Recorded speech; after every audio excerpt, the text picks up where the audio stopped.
もし絶対的な権力を手に入れることができたら、あなたは何をしますか？時は第二次世界大戦末期、ドイツに所在するエムスラント収容所は多忙を極めていました。収容できる人数よりもはるかに多い囚人たちが移送され、パンク状態だったんです。そこに現れた一人の空軍隊員。彼は若干20歳という若さながら多くの兵士を指揮下に置き、さらにはヒトラーから全権を委任されているエリート中のエリート。彼は収容所を支配し、絶対的指導者ヒトラーの命令のもと多くの囚人を殺害したんです。ナチス時代の負の歴史の一つとして語り継がれるこの話。しかしこの話には驚きの結末があるんです。それはエリート隊員に隠された大きな秘密。実は彼の正体はただの脱走兵だったんです。たった2日で170人もの囚人を虐殺した若き独裁者。彼はどうやって絶大な権力を手に入れたのか。そのきっかけはなんと一着の服だったんです。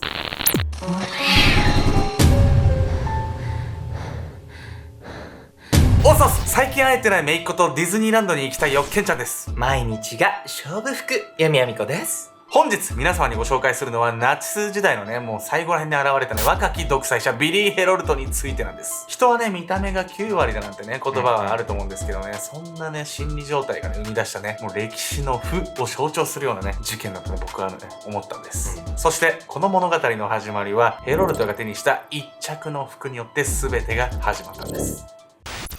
運命を変えた一着。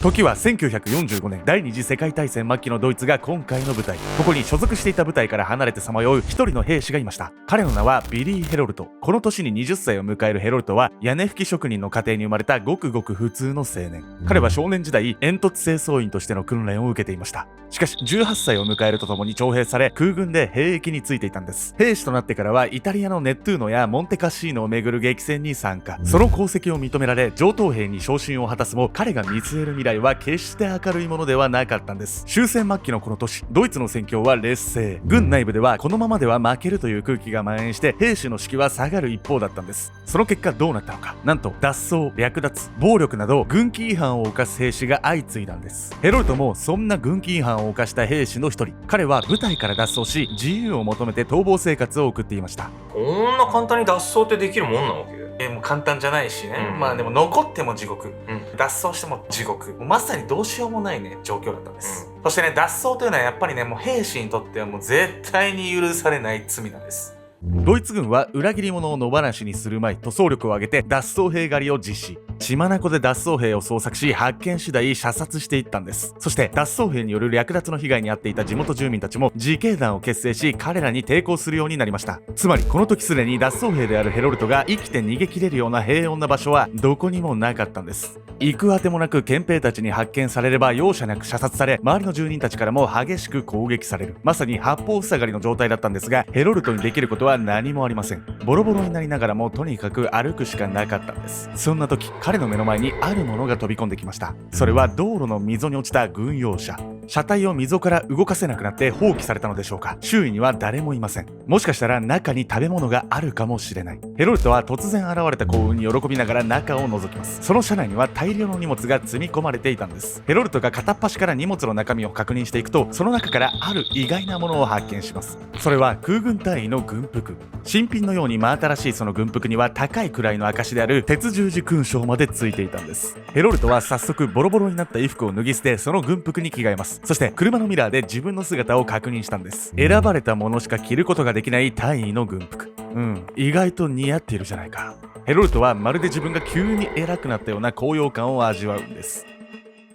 はいって言うとさ、軍隊でどれぐらい偉いわけ？現場のね、部隊の、長みたいなレベルですね。だいぶ偉い。はい。一兵士だったヘロルトからしたら、とんでもない出世なんですよ。服だけだったとしても。ちょっとウキウキしちゃうのはわかるんだけどさ、そんな運命が変わっちゃうもんな。いや、そうなんですよ。きっかけはね、この服でありね、そしてたった一つの嘘なんです。嘘で手に入れた権力。偶然手に入れたピカピカの空軍隊員の軍服。それを身につけたヘロルトはさらに北へと向かって歩いていました。すると何者かが突然彼を呼び止めるんです。そう、忘れてはならないのはヘロルトが脱走兵であること。ついに彼は軍の憲兵に見つかってしまったのでしょうか。ヘロルトを呼び止めたのは生き残っていた一人の兵士。彼はヘロルトに向かって、大様と呼びかけます。部隊からはぐれてしまいました。指示をくださいませ。兵士はヘロルトに向かって懇願。そんな兵士を見てヘロルトはあることに気がつくんです。それはこの兵士は本来自分よりも年齢も階級も上であること。しかし今は自分に敬礼をして指示を仰いでいる。ただ大尉の服を着ているだけでこんなにも違うものなのか。そう思ったヘロルトはあるアイデアを思いつくんです。彼はその兵士をまっすぐに見つめこう答えました。わかった。私についてきなさい。ずうずしいなこいつ。こうしてヘロルトはその兵士を自分の指揮下に、偽りの空軍隊ビリー・ヘロルト隊誕生の瞬間でした。これバレたらどうしようとか怖くない？普通に。ヘロルトはね、若くて頭のね回転も速くて起点が効くタイプだったんじゃないかなと思います。仲間をね従えてね大尉としてね存在してる方がその状況の中では安全だったって考えたんじゃないですかね。その後もヘロルトは同じように戦いで部隊からはぐれた兵士たちを次々と仲間にしていきます。こうしていつしか彼の指揮下にはなんと30人ほどの兵士が。兵士らは自らをヘロルト戦闘団と名乗り、リーダーであるヘロルトに従順に従っていました。そうしていくうちにヘロルトも自分がまるで本物の大尉として大きな力を持ったように勘違いしていくんです。時にヘロルト戦闘団は脱走兵を追う憲兵の尋問に遭うこともありました。憲兵はヘロルトに身分を証明する書類を要求。普通ならば動揺を隠せないまさに修羅場とも言える場面なんです。しかしヘロルト戦闘団のトップとして権力と自信を身につけたヘロルトは怖いものを知らず、嘘とハッタリを駆使して憲兵を丸め込み、書類がないにもかかわらず自分が大尉であるとうまく信じ込ませるんです。万が一バレちゃったら即死刑みたいな状況で堂々とできるわね。たかがね、服装じゃないですか。でもね、されど服装とも言えるんですよね。というのも心理学の用語ではドレス効果という言葉があるぐらいね、人の見た目がね、その印象に与える影響っていうのは大きいんです。というわけで本日のメトラキーワード。ドレス効果とは着ている服装によって自分や周りの人の態度が変わるという心理現象。権威性のある服を着ていると本人もその服にふさわしい行動をとるようになり、周囲の人もその人に抱く印象が変わっていくんです。皆さんも学生になって初めて制服を着た時、社会人になって初めてスーツを着た時に気持ちが引き締まった経験はありませんか？俺はある。これも立派なドレス効果なんです。会社や学校、スポーツチーム等で制服を採用するのはこのような理由もあるんです。連帯感とかさ、忠誠心とかさ、なんだろうね、一体感みたいなのが高まる感じはあるわね、確かに。しかしこのドレス効果、必ずしもポジティブな方向に行くわけではありません。近年社会問題になっている煽り運転も実はドレス効果が原因ではないかと言われているんです。車という強くて万能な乗り物に乗ることで自分の気も大きくなってしまう。これもまたドレス効果の一つと言われています。あんたもこの服着るとなんかやたら私のことを煽ってくるわよね。なんかっていう印象付けやめていただきたいです。私もこの服着るとね、もう自信満々でね。ヘロルトはね、タイの服をね、もう身にまとってね、自信満々なわけですよ。でね、頭の回転、起点も効くと、もう信じて疑わないじゃないですか。ここまでだったらね、まだいいですよ。自分の身を守るためだから。こっからなんですよ。ヘロルトはね、タイとして自分を見せた後、もう最悪の事態を起こしてしまうんです。狂気の覚醒。誰もが自分にひれ伏し思いのままに動く、そんな絶対的な権力に取りつかれてしまったヘロルト。彼は次第に暴走していき、ついに犯してはいけない領域にまで足を踏み入れてしまうんです。1945年4月、ヘロルト率いる一行はエムスラント収容所にたどり着きます。ここはドイツ国防軍の脱走兵や政治犯が収容される場所。当時は敵の前進により周辺の収容所が機能しなくなり、多くの囚人がここに集められていました。その数はなんと3000人以上。完全にキャパオーバーとなった収容所は秩序を失いかけていました。ヘロルトが到着する2日前にも囚人150人が脱走する不祥事を起こしたばかり。そのため収容所の幹部たちはこの不祥事が理由でナチスの中央部から処罰されるのではないかと恐れていたんです。そんな彼らの状況をいち早く読み取ったヘロルトは収容所の幹部たちにこんな話を持ちかけます。私がこの収容所に裁判所を設置して秩序の回復を図る。私は総統から全権を与えられている。このヘロルトが口にした総統とは言うまでもなくナチスのトップであるヒトラーのこと。ピンチに立たされていた収容所幹部たちがヘロルトの言葉を疑うわけがありません。これは幸いだと言わんばかりに幹部たちはヘロルトに収容所の運営を全て任せたんです。こうしてヘロルトは嘘によって収容所まで乗っ取ることに成功します。